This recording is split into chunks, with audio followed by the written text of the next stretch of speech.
There are moments in life where something has been taken from you, not lost, taken. And you don't always see it coming because something don't confront you. They don't announce themselves. They don't stand in front of you and say, I'm about to take something from your life. They just come in, take what they want, take what they can, and leave. Now in First Samuel chapter 30, the Bible describes them as raiders, the Amalekites, not builders, not warriors, raiders, which means they don't stay. They don't build anything.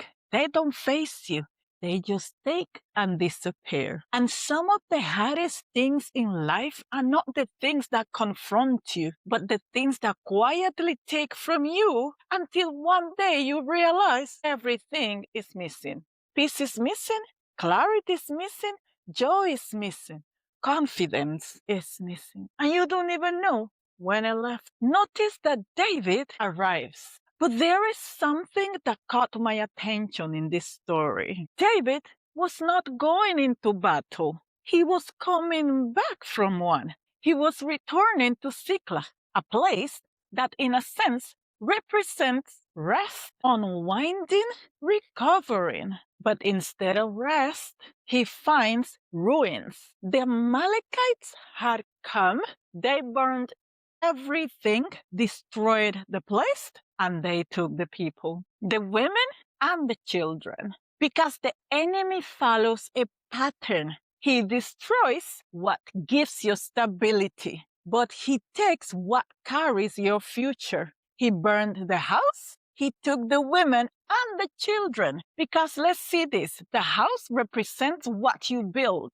The women represent what can produce, and the children represent what has already produced. What the enemy does is this. He tries to destroy your present and steal your future. He attacks what you build, but his target is really what you carry. And maybe that's why some seasons are so confusing, because it's not just loss. It feels like something is trying to interrupt what your life is meant to become, and everything was gone. And now David is in pursuit, trying to recover what was taken. And in the middle of that search, they found a man, not a soldier, not a leader, a discarded servant.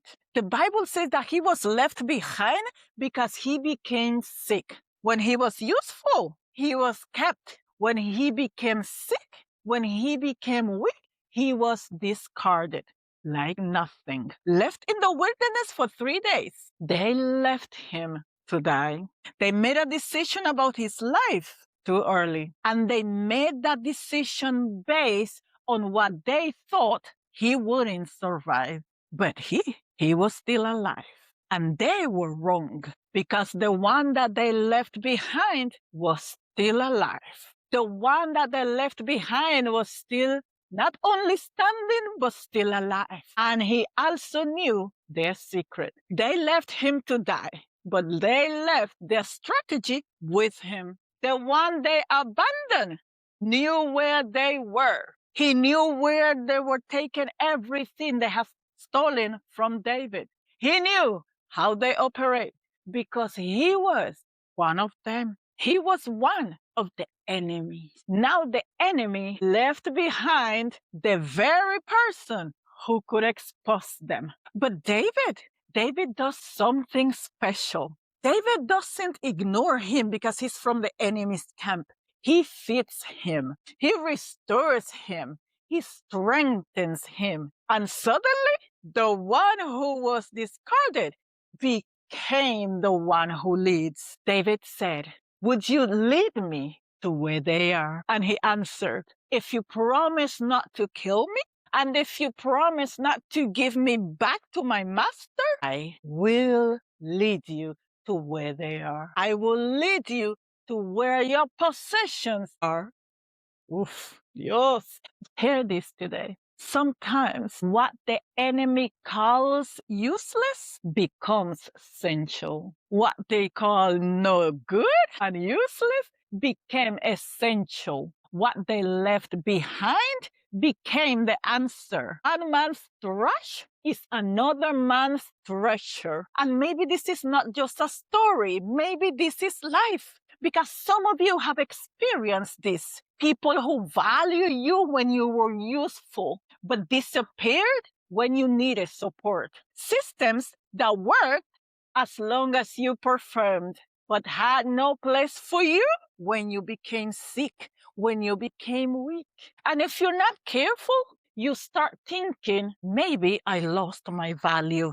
But you didn't. You didn't lose your value. You lost the environment that couldn't recognize it. The same person who was discarded in one place became essential in another. So maybe the question is not why was I rejected, but where am I supposed to be placed? Because even in all the chaos, God had already positioned the answer. The answer was already waiting in the wilderness.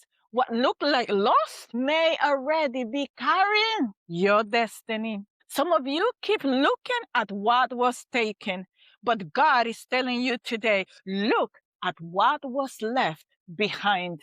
Because what one person calls trash, God calls treasure. God calls peculiar people, holy nation, the apple of his eye. And sometimes the thing that was left behind in the wilderness becomes the very thing that will lead you back into what you lost. Let that sink in, because one man's trash is another man's treasure. Sometimes the most powerful truths are not in what was taken, but in what remains. One man's trash is another man's treasure. I pray for you today that God will open your eyes and that God will bless you from a very uncomfortable situation and from a very unexpected person and in a very unexpected place. God bless.